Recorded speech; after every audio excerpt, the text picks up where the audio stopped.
आज आणि उद्या काँग्रेस पक्षात मधून जे निवडणूक लढायला इच्छुक आहेत त्यांच्या आम्ही महानगरपालिकेच्या निवडणुकीसाठी मुलाखती आजपासून घेतोय आणि आज आणि उद्या हे 2 दिवस आम्ही दिले.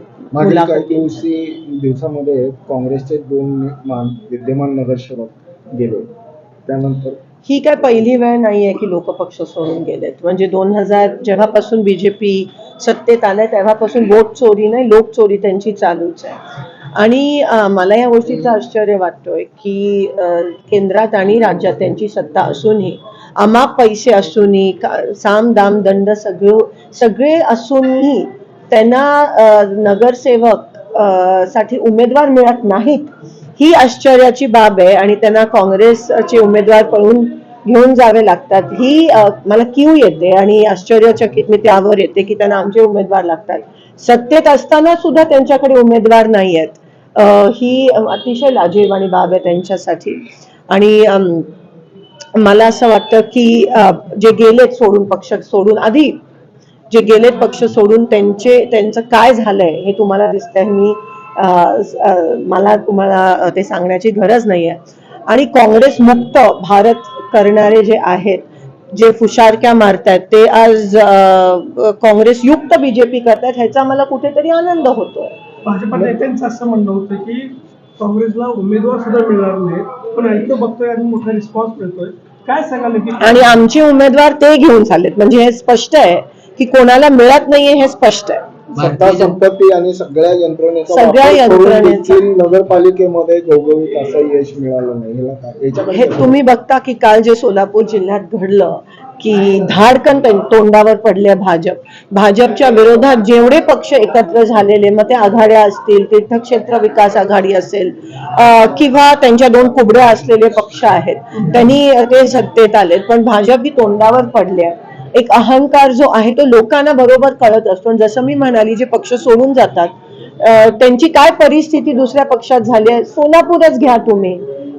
मला कोणाची नावं घ्यायची नाहीत, पण तुम्हाला दिसतं आणि जनतेला बरोबर कळत असतं. आज कोणतं आमिष दाखवून भाजप, किती पैशांचा आमिष दाखवून, सगळा काही आपल्या देशात पैशांचा खेळ नसतो आणि हे लोक बरोबर त्यांची जागा नेते मिळवण्यात ते यशस्वी झाले, पण कार्यकर्त्यांचं मत मिळवण्यात ते अपयशी ठरले असं म्हणायचं. 100% तुम्ही लोकसभा पण बघा, वन साइड झालेलं महाविकास आघाडीला. त्याच्यानंतर मशिनरी आणि मनी, ह्या सगळ्या गोष्टीचा वापर करून ते सत्तेत आले. ती काय विधानसभा निवडणूक भाजप सत्तेत आली नाही, ते वोट चोरी, लोक चोरीच्या माध्यमातून हे सगळे फेक निवडून आलेले खरं तर आमदार आहेत. आणि त्याच्यानंतर तुम्ही बिहार बघा, बिहारचं उदाहरण घ्या, सगळीकडे आपल्याला हे दिसून येतं.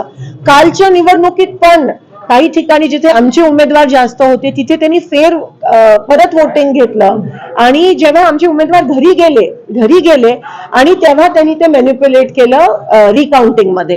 आणि म्हणून तुम्हाला, आणि मग तिथे त्यांचे 2+, 3+, म्हणजे कशा पद्धतीत हे करता तुम्ही बघा. प्रशासन पण पूर्णपणे त्यांच्या दबावाखाली आहे. मी म्हणत नाही, कारण का आपले ऑफिसर्स हे चांगले आहेत सगळे, पण दबाव एवढा प्रचंड आहे की त्यांना सकम व्हावा लागतं, त्यांना त्यांच्या ह्याच्यात काम करावं लागतं. मुंबईनंतर सोलापूरमध्ये महाविकास आघाडी होईल का, आणि झालीच तर सोलापुरात आम्ही भाजप विरोधी जेवढे आहेत पक्ष, त्यांच्या सोबत एकत्र येऊन आम्ही ह्या ठिकाणी महानगरपालिका लढत आहोत. काल आमची मीटिंग झाली. नाही, नक्कीच मी तुम्हाला म्हटलं की अहंकार जो आहे, त्यांना वाटतं कोणालाही विकत घेऊ शकतात, काहीही विकत घेऊ शकतात. हा जो त्यांचा विचार करण्याची क्षमता इथून दिसून येते की ते किती अहंकारी असतील किंवा किती मटेरियलिस्टिक ज्याला म्हणतात असतील, की सगळ्या गोष्टी पैशाने विकत आपण घेऊ शकत नाही. आणि तुम्ही बघा, थोडे दिवस आता राहिलेत, आता हा कुठेतरी वर गेल्यावर जो खाली येतोय तो त्यांचा सुरू झालाय.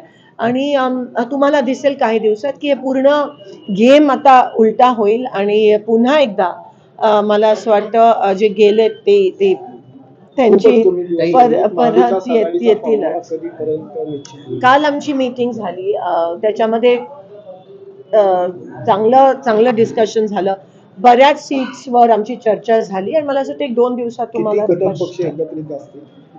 तुम्हाला दिसत आता आम्ही सगळ्या, जसं मी म्हणते भाजप विरोधात जेवढे आहेत तेवढे सगळ्यांच्या सोबत आम्हाला एकत्र येण्यास काही हरकत नाही. आणि जे भाजपकडे गेलेत जी लोक, भाजपनी ज्यांना तिकीट दिली नाही आहेत, बंडखोर असतील, त्यांच्यासाठी पण आमचे दरवाजे उघडे. आता हे जे भारतीय जनता पार्टीतले दिग्गज आहेत त्यांना तिकीट डावललं समजा आणि ते काँग्रेसकडे मी बोलली आमचे दरवाजे उघडेच आहेत. फक्त त्यांनी काँग्रेसची विचारसरणी स्वीकारायची त्यांची इच्छा असायला पाहिजे. एमआयएम आणि वंचित घटक पक्षामध्ये महाविकास आघाडीत सोबत आहे. अजून ती चर्चा त्या ठिकाणी चालू आहे. जे मी म्हणाली बीजेपीच्या विरोधात इकडे